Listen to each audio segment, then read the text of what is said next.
Hello नमस्कार, जय हिंद, वंदे मातरम। आप देख रहे हैं जियो न्यूज और हम आपके लिए लेकर आए हैं देश दुनिया की, आपके राज्य शहर की सिलेक्टेड काम की फटाफट बड़ी खबरें। लेकिन उससे पहले यदि आपने हमारे चैनल को सब्सक्राइब नहीं किया है तो चैनल को सब्सक्राइब करके बेल नोटिफिकेशन ऑन करें और इस वीडियो को ज्यादा से ज्यादा लाइक और शेयर करें। बड़ी खबरें देखने से पहले आपके लिए आज का सवाल, सौरमंडल का सबसे बड़ा ग्रह कौन सा है? ऑप्शन ए पृथ्वी, ऑप्शन बी मंगल, ऑप्शन सी बृहस्पति और ऑप्शन डी शनि। इस सवाल का जवाब हमें कमेंट करें और आप किस राज्य और शहर की ज्यादा खबरें देखना चाहते हैं हमें कमेंट करके बताएं ताकि हम आपके राज्य शहर की ज्यादा खबरें दिखा सकें। चलिए अब देखते हैं आज की फटाफट बड़ी खबरें।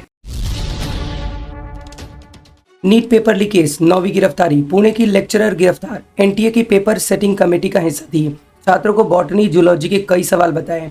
नीट यूजी 2026 पेपर लीक मामले में सीबीआई ने पुणे की बायोलॉजी लेक्चरर मनीषा गुरुनाथ भांडरे को गिरफ्तार किया है। मांडरे को दिल्ली में सीबीआई हेडक्वार्टर में पूछताछ के बाद गिरफ्तार किया गया। एजेंसी का दावा है कि मांडरे एनटीए की पेपर सेटिंग कमेटी का हिस्सा थी। मांडरे को पता था कि एग्जाम में कौन कौन से सवाल आएंगे और उसने एग्जाम से पहले अपने पुणे स्थित घर पर स्पेशल कोचिंग क्लास चलाई, जहां छात्रों को बॉटनी और जूलॉजी के सवाल बताए, नोटबुक में लिखवाए और किताबों में मार्क करवाए।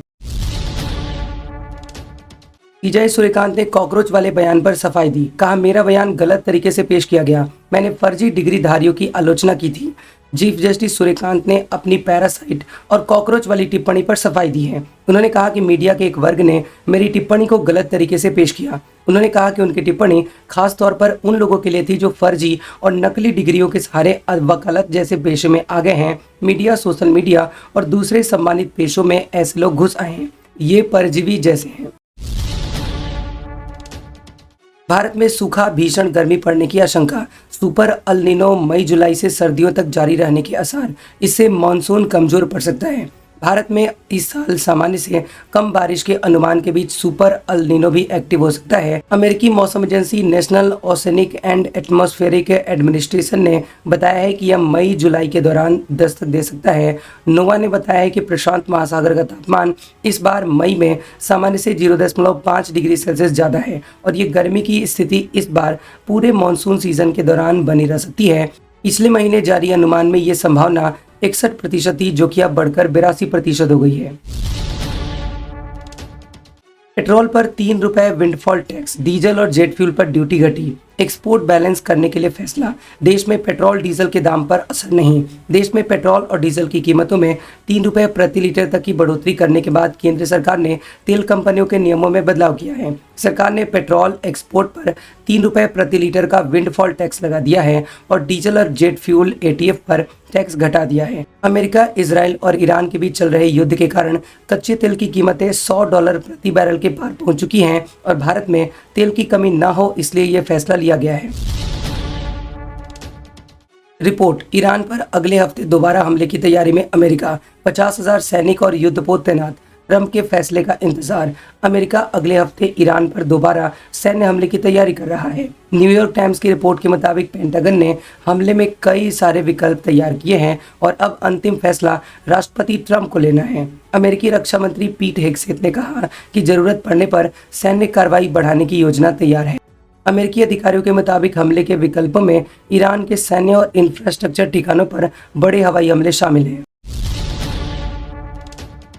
मोदी बोले, ये दुनिया के लिए आपदाओं का दशक, पहले कोरोना, फिर युद्ध, अब ऊर्जा संकट, हालात नहीं बदले तो गरीबी के दलदल में फंसेंगे। प्रधानमंत्री नरेंद्र मोदी के नीदरलैंड्स दौरे पर हैं और उन्होंने द हेग में भारतीय समुदाय को संबोधित करते हुए दुनिया के मौजूदा हालात पर चिंता जताई। मोदी ने कहा कि आज मानवता के सामने कई बड़ी चुनौतियां हैं। ये दशक आपदाओं का दशक बन गया है और दुनिया पहले कोरोना, फिर युद्ध और अब ऊर्जा संकट से जूझ रही है। अगर हालात नहीं बदलते हैं तो बीते कई दशकों के काम पर पानी फिर जाएगा और दुनिया की बहुत बड़ी आबादी गरीबी के दलदल में फंस जाएगी। ट्रंप के बाद अब पुतिन भी चीन जाएंगे। चीनी मीडिया बोली, ये ट्रंप के दौरे से ज्यादा अहम। अमेरिकी राष्ट्रपति की यात्रा दिखावटी थी। अमेरिकी राष्ट्रपति डोनाल्ड ट्रंप के चीन दौरे के बाद अब रूस के राष्ट्रपति व्लादिमीर पुतिन भी वहां जाएंगे। दोनों देशों ने पुष्टि भी कर दी है और साउथ चाइना मॉर्निंग पोस्ट के मुताबिक पुतिन 19-20 मई के बीच बीजिंग में रहेंगे और वे चीनी राष्ट्रपति शी जिनपिंग के न्योते पर वहां आ रहे हैं। और इस साल पुतिन की पहली विदेश यात्रा ये होगी और यहाँ पर वे चीनी राष्ट्रपति से यूक्रेन जंग खत्म करने और परमाणु हथियार नियंत्रण समझौते को लेकर बातचीत कर सकते हैं। इसके अलावा वे चीन के प्रधानमंत्री ली कियांग से अलग से मुलाकात करेंगे और इसमें व्यापार और आर्थिक सहयोग पर चर्चा होगी। मोदी बोले, विदेश यात्राओं पर टैक्स की खबरें गलत, विदेश जाने पर रोक नहीं, 5 दिन पहले कहा था, विदेश यात्राओं से बचें। प्रधानमंत्री नरेंद्र मोदी ने विदेश यात्रा पर भारत के टैक्स सेस लगाने की खबरों को गलत बताया। उन्होंने एक पोस्ट में लिखा कि यह पूरी तरह से गलत है, जिसमें जरा भी सच्चाई नहीं है। उन्होंने लिखा कि विदेश यात्रा पर इस तरह की पाबंदियां लगाने का तो कोई सवाल ही नहीं उठता। हम अपने लोगों के लिए ईज ऑफ डूइंग बिजनेस और ईज ऑफ लिविंग को बेहतर बनाने के लिए पूरी तरह से प्रतिबद्ध हैं। मोदी का यह उन मीडिया पोस्ट पर बयान आया है जिसमें ऐसा दावा किया गया था कि भारत सरकार विदेश यात्रा पर टैक्स सेस या सरचार्ज लगाने पर विचार कर रही है, जिसके लिए हाई लेवल पर चर्चा हो रही है। सीबीएसई ने 9वीं 10वीं में 3 लैंग्वेज अनिवार्य की। 1 जुलाई से सभी स्कूलों में लागू। 10वीं बोर्ड में 3rd लैंग्वेज का पेपर नहीं होगा। सीबीएसई ने अपने सभी स्कूलों में कक्षा 9वीं और 10वीं में 3 लैंग्वेज पॉलिसी अनिवार्य कर दी है। मौजूदा सेशन से ही 9वीं और 10वीं के बच्चों को 3 लैंग्वेज की पढ़ाई करनी होगी। नोटिफिकेशन के मुताबिक इन 3 में से 2 भारतीय भाषाएं होनी चाहिए और इस फैसले से 9वीं और 10वीं के मिलाकर के कुल लगभग 50 लाख बच्चे प्रभावित होंगे। ममता के भतीजे अभिषेक बनर्जी के खिलाफ एफआईआर। आरोप, चुनाव प्रचार में भड़काऊ भाषण दिए, अमित शाह को लेकर धमकी भरा बयान दिया। ममता बनर्जी के भतीजे और टीएमसी के सांसद अभिषेक बनर्जी के खिलाफ एफआईआर दर्ज की गई है। उनके खिलाफ बंगाल विधानसभा चुनाव प्रचार के दौरान भड़काऊ भाषण और गृह मंत्री अमित शाह के खिलाफ धमकी भरा बयान देने का आरोप है कि इस उत्तर 24 परगना जिले के Bidhannagar cyber crime police station से दर्ज हुआ है। केंद्रीय मंत्री बंदी के बेटे की गिरफ्तारी पर रोक नहीं। पॉक्सो केस में कोर्ट ने अंतरिम जमानत पर फैसला टाला। नाबालिग से सेक्सुअल हैरेसमेंट का आरोप है। बता दें कि तेलंगाना हाईकोर्ट ने पॉक्सो केस में केंद्रीय मंत्री बंदी संजय कुमार के बेटे बंदी भागीरथ की गिरफ्तारी पर रोक नहीं लगाई है। उनकी अंतरिम अग्रिम जमानत याचिका पर अब अगली वोकेशन कोर्ट में आदेश आएगा। जस्टिस टी माधवी देवी ने शाम याचिका सुनवाई की और सुनवाई करीब आधी रात तक चली। भागीरथ के वकील ने आदेश आने तक गिरफ्तारी पर रोक लगाने की मांग की है, लेकिन कोर्ट ने इसे इनकार कर दिया। मनी लॉन्ड्रिंग मामले में रॉबर्ट वाड्रा को प्री अरेस्ट बेल। ईडी की चार्जशीट पर कोर्ट में पेश हुए। कहा, सरकार के इशारे पर काम कर रही है एजेंसी। खबर है कि दिल्ली की राउ रेवेन्यू कोर्ट में रॉबर्ट वाड्रा को शिकोहपुर जमीन सौदा केस में प्री अरेस्ट बेल यानी नियमित जमानत दे दी गई है। कोर्ट ने इस मामले में ईडी की चार्जशीट पर संज्ञान लेते हुए वाड्रा को समन जारी किया था और जमानत देते समय कोर्ट ने कोई अतिरिक्त शर्त नहीं रखी है। सुनवाई के दौरान वाड्रा ने कहा कि ईडी सरकार के इशारे पर काम करती है और निष्पक्ष नहीं है, लेकिन मुझे देश की न्यायपालिका पर पूरा भरोसा है। डार्लिंग, तुम्हारे लिए पेपर आउट किया है, आकर मिलो। लखनऊ यूनिवर्सिटी के प्रोफेसर ने छात्रा को कॉल करके मिलने का दबाव बनाया, गिरफ्तार है। बता दें कि लखनऊ यूनिवर्सिटी के असिस्टेंट प्रोफेसर 40 वर्षीय डॉक्टर परमजीत सिंह को पुलिस ने शुक्रवार रात को गिरफ्तार कर लिया। आरोप है कि प्रोफेसर ने बीएससी फाइनल ईयर की छात्रा को फोन किया और मिलने का दबाव बनाया और कहा कि डार्लिंग, तुम्हारे लिए पेपर आउट करा दिया है, एग्जाम से पहले घर आकर मिलो, यहाँ पेपर तुम्हें मैं देता हूँ। फोन कटने पर छात्रा कहती है कि ये मुझे बुला रहे हैं, मुझे पेपर नहीं चाहिए, मुझे फिर से मोलेस्ट यानी उत्पीड़न करना चाहते हैं। आरोपी ने 14 और 15 मई की रात छात्रा को फोन किया। छात्रा ने बातचीत रिकॉर्ड कर ली और फिर वायरल कर दी। सेना प्रमुख बोले, पाकिस्तान आतंकवादी को पनाह देना बंद करे, तय करे कि दुनिया के नक्शे पर बने रहना है या इतिहास बनना है। सेना प्रमुख जनरल उपेंद्र द्विवेदी ने कहा कि अगर पाकिस्तान आतंकवादी को पनाह देना और भारत के खिलाफ आतंकवाद फैलाना जारी रखता है तो उसे खुद पर तय करना होगा कि वह भविष्य में दुनिया के नक्शे पर बना रहना चाहता है या फिर इतिहास बनना चाहता है। दिल्ली के मानेकशॉ सेंटर में आयोजित सेना संवाद कार्यक्रम में उन्होंने ऑपरेशन सिंदूर जैसी स्थिति दोबारा बनने के सवाल पर ये बात कही है। उन्होंने कहा कि पाकिस्तान को भारत विरोधी आतंकवादियों को शरण देना बंद करना होगा।